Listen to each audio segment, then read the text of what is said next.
bandage up your body and your bones and your band-aids. So as the title of this video shows, my top 5 travel destinations for 2025. In 2024, I've traveled the whole world, and these are my favorite picks out of every country that I visited. Let's get right into it. Number 1 is Mexico.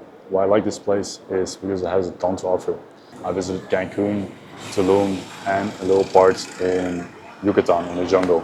So the most famous place and where most people go to is Tulum. This is a place that attracts a lot of travelers, a lot of people that want to go party, and also a lot of people interested in health and wellness. Tulum has some of the most beautiful beaches in the world. And of course, Mexican food is incredible. Tulum is also a great place for entrepreneurs, people working online, because there's a lot of cafes, lots of beautiful beachside cafes where you can work all day and look at the beach and go for a swim when you're not working. If you're a surfer and you love surfing, then Tulum isn't the place for you.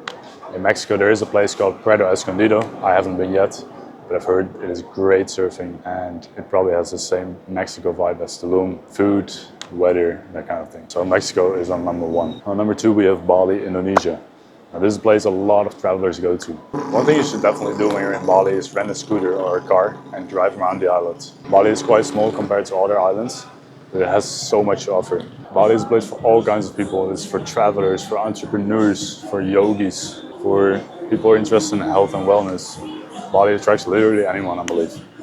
And the reason I love Bali is for the good surfing, the good cafes, beautiful beaches, the beautiful waterfalls. Bali literally has anything to offer that I'm personally looking for. And probably if you're a young entrepreneur or just a young person wanting to experience a beautiful way of life where you can be in touch with nature, go on a lot of adventures, you should definitely visit Bali. Now, Indonesia is not just Bali. Indonesia has a ton more to offer, like Lombok, Sumatra, Java, and a lot of other places. So if you're planning to go to Indonesia, make sure to have enough time, because you'll want to visit a lot when you're here. Moving on to number 3 on the list is Greece, and especially the islands of Greece. Now, Greece is home to 6,000 islands.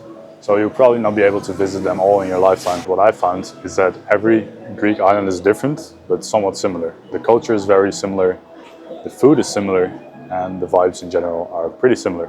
Now, there's of course a difference in nature, things to do, and a different way of life on every island. The reason why you should visit Greece is because it's very easy to travel around between the islands. The nature is beautiful in most of the places, pristine white beaches, beautiful viewpoints, especially if you go to a place like Zakynthos. Food is delicious. Like, Greek is one of my favorite type of foods. So to me, food there is very delicious. And like I said, it's very easy to travel around. So you can visit multiple islands on your trip to Greece.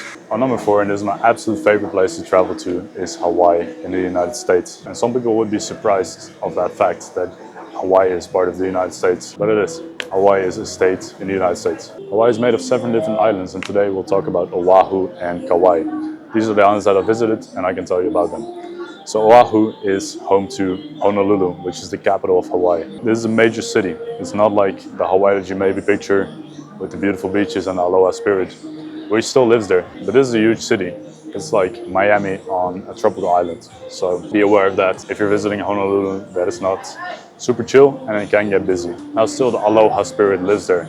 And this is something that I found in all of the Hawaiian islands that I've lived there. The culture there is very strong. The aloha spirit is very ingrained into their culture. People are very aware of nature. They try to live in connection with nature.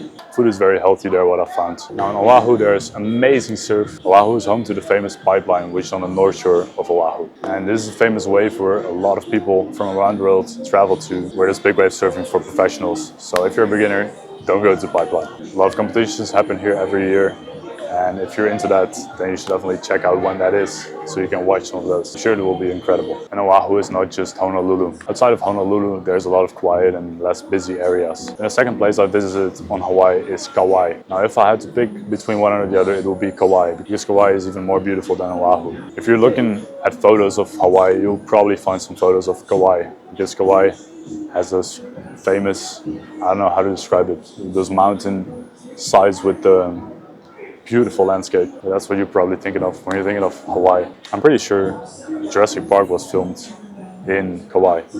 So yeah, it's a must visit for everyone that's into travel, nature, and just beautiful place in general. So if you're looking to do that, definitely check out Kauai, Hawaii. And if you're a filmmaker like me, this is especially a place you should definitely go to, because in Kauai and in Hawaii, in general, you can find so many good places to film, take photos, and just to capture daily life. It's incredible there to capture.